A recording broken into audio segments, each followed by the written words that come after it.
कभी कभी हम खुद या हमारे घर का कोई एक सदस्य ऐसा होता है जिसे बात बात पर गुस्सा आता है, लोगों से बहस होती है, परिवार के सदस्यों से ही मनमुटाव हो जाता है।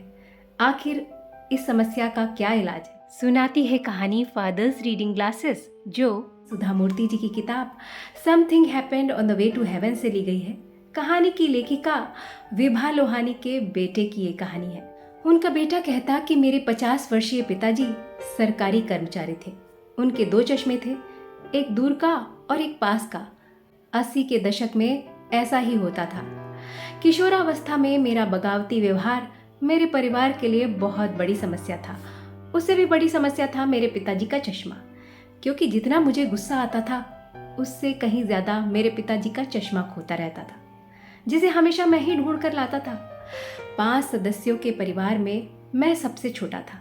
मेरी दादी माँ के अनुसार मैं किसी भी लड़की के लिए बहुत ही जंगली लड़का था। माँ कहती, तुम बेकार में बहस बहुत करते हो। बड़ी बहन के लिए मैं सबसे बड़ी परेशानी था। वहीं मुझे लगता कि मैं गलत लोगों के बीच में फंस गया हूँ। परिवार का सिर्फ एक सदस्य था जिसको मुझसे कोई परेशानी नहीं थी, और वो थे मेरे पिताजी। इसीलिए मुझे उनका हर काम करना अच्छा लगता था। पिताजी दावा करते कि उनका चश्मा ढूंढने में मैं एक्सपर्ट हूँ, जिसे सुनकर मुझे खुद की इस कला पर गर्व होता। गर्मी की छुट्टियों में एक सुबह मेरी बड़ी बहन से मेरी लड़ाई हो रही थी कि खिड़की के पास किसका बिस्तर लगेगा। लड़ाई सुनकर माँ आई और जोर जोर से डांटने लगी। तभी पिताजी ने आवाज लगाई, विभा, मेरा चश्मा नहीं मिल रहा है, जरा आकर मदद करो। माँ ने कहा, जाओ पापा का चश्मा ढूंढ दो, वरना उन्हें ऑफिस के लिए देर हो जाएगी। मैं सीढ़ियां उतरते हुए बड़बड़ा रहा था कि कोई काम हो तो मैं करूं, और मुझे कुछ चाहिए तो मैं ही समझौता करूं। अब दीदी के बोर्ड्स के एग्जाम है तो इसका खिड़की के पास सोने से क्या लेना देना। बड़बड़ाते हुए जब मैं पिताजी के पास पहुंचा तो उन्हें देखकर मैं मुस्कुराया। अरे, चश्मा तो आपकी नाक पर अटका है। पिताजी बोले, अरे ये तो दूर वाला है, पढ़ने वाला चश्मा चाहिए। मुझे जासूसी कहानियां पढ़ने में बहुत मजा आती है। मैंने बिल्कुल अगाथा क्रिस्टी स्टाइल में उनसे पूछा, इसके पहले आपने कब वो चश्मा पहना था और पहनकर क्या कर रहे थे? पिताजी ने सोचा और बोले, मैं वरांदे में दोनों चश्मे साफ कर रहा था। मैंने भाव चढ़ाई, मुंह को तिरछा किया, बिल्कुल वैसे ही जैसे कि जासूस करते हैं, और पिताजी से कहा, फिर तो पक्का आप कार के डैशबोर्ड पर दूर की जगह पास वाला चश्मा रखाए होंगे। लाइए, मुझे चाबी दीजिए, मैं लेकर आता हूँ। आज्ञाकारी बच्चे की तरह पिताजी ने चाबी पकड़ा दी।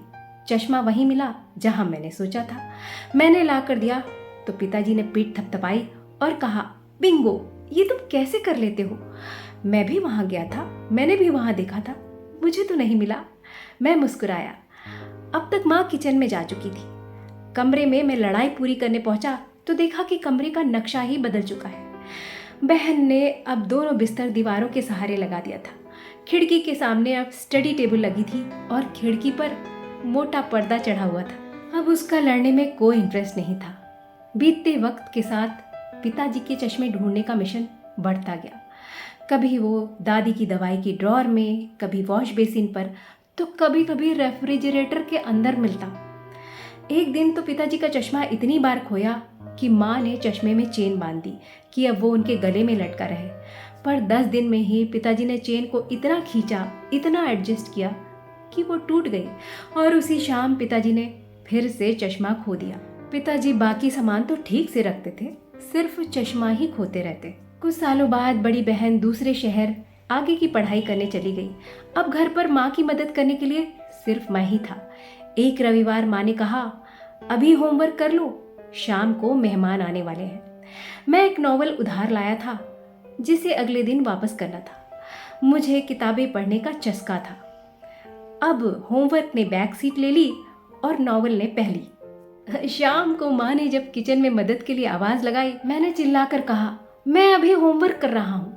माँ आकर डांटने लगी। मैंने उसे कहा, आप लोग मुझसे गुलाम की तरह क्यों व्यवहार करते हैं?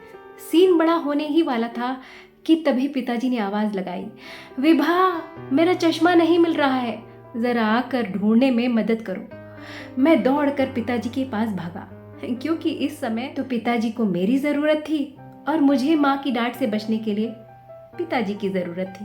पहुंचकर मैंने सारी इंक्वायरी की और पता चला कि उनका चश्मा गणपति जी के चरण स्पर्श कर रहा है पूजा घर में। 2 साल और बीते, मुझे भी बाहर जाकर कॉलेज की पढ़ाई करनी थी। मैं बहुत उत्साहित था। बस एक ही चिंता थी कि मेरे जाने के बाद पिताजी का चश्मा कौन ढूंढेगा। किस्मत की बात है कि मेरा ग्रेजुएशन पूरा होते होते पिताजी का ट्रांसफर भी उसी शहर में हो गया। दादी गुजर चुकी थी, बहन की शादी हो चुकी थी। माँ पिताजी खुश थे कि अब वो बेटे के पास रहेंगे और मैं भी खुश था कि अब मुझे घर का आराम मिलेगा। माँ से छोटी मोटी बातों पर बहस होती रहती। पिताजी अभी भी वैसे ही चश्मा खोते रहते। अब चूंकि बाइफोकल लेंस आ चुके थे, दूर पास का उनके पास एक ही चश्मा था, इसलिए चश्मा ढूंढने का मिशन अब और भी अर्जेंट हो गया था। यूँ तो माँ भी टीचर थी, वो भी चश्मा लगाती थी, पर वो अपना चश्मा कभी नहीं खोती थी, सिवाय एक बार के जब पिताजी ने उनका चश्मा अपना समझकर पहन लिया था। अब मैं बागी किशोर से कामकाजी युवक बन गया था। दिन बहुत व्यस्त गुजरता था, सिर्फ घर पर खाने और सोने के लिए आता था। अपने लिए भी समय नहीं मिलता था। जल्दी ही तनाव मेरी सेहत पर असर डालने लगा। एक बार ऐसा लगा फिर से मैं किशोरा अवस्था में पहुंच गया हूँ। बात बात पर मैं गुस्सा दिखाने लगा, चिड़चिड़ाने लगा। कभी कभी तो बिना बात के ही मेरा पारा हाई हो जाता। माँ पिताजी मेरे तनाव को देखकर चिंता में पड़ गए। इसके बावजूद मैं अपनी जिंदगी का मूल्यांकन नहीं कर रहा था। एक दिन मैं माँ से बेवजह ही बहस कर रहा था कि तभी पिताजी की वो आवाज़ सुनाई दी जिसे सुने ऐसा लगा कि वर्षों बीत गए हों। विभा, मेरा चश्मा नहीं मिल रहा है, ज़रा आकर ढूंढने में मदद करो। मैं समझ गया इस आवाज़ का क्या अर्थ है। हो सकता है क्रोध नियंत्रण का कोई बहुत बड़ा तरीका होता हो, लेकिन मेरे पिताजी की इस आवाज़ ने हमेशा मेरे क्रोध का आसान इलाज किया। जब मैं फ्यूज़ होकर फटने वाला होता था, तब हमेशा मुझे एक ही काम करना था, और वो होता था पिताजी का चश्मा ढूंढना। तो अब अगर पिताजी भी बाकी सदस्यों की तरह गुस्सा दिखाते, चिड़चिड़ाते, उसकी कमी निकालते, तो क्या वो पिताजी का इतनी खुशी से चश्मा ढूंढता? तो अगर किसी को गुस्सा आए, बात बात पर वो बहस करे, तो उस पर गुस्सा दिखाने के बजाय, उसको डांटने के बजाय ये सोचना चाहिए कि वो किस काम में अच्छा है, उस काम की तरफ उसका रुख करना चाहिए, उसकी तारीफ करनी चाहिए। तो ये कहानी अच्छी लगी हो तो वीडियो को लाइक करिएगा, शेयर करिएगा और चैनल को सब्सक्राइब ज़रूर करिएगा।